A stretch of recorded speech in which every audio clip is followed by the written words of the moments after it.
Gumawa nga ako diyan ng nilagang itlog at ginawa ko 'tong lumpia. Yadyarin niyo ito at lagyan niyo ng patatas, ng karos, ng sibuyas, dahon ng sibuyas at mga pampalasa. Tara, samahan niyo ako 'to kung paano ko 'to ginawa.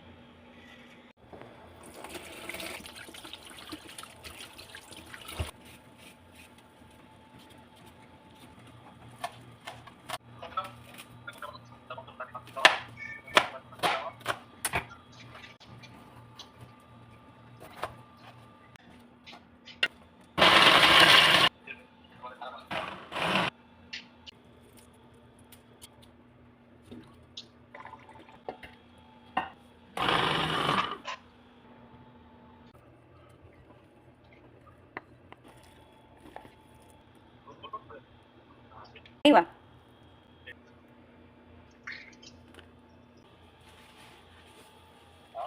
Nga. Ayan, at nang matapos ko na gawin ng mga ingredients, ay inumpisahan ko na rin tong balutin sa lumpia wrapper. At nakagawa nga pala ako dyan ng 20 pieces na egg roll. Di mo nga akalain na kung mayroong lumpiang Shanghai, lumpiang gula, eh mayroon din palang mas isasarap ang nilagang itlog.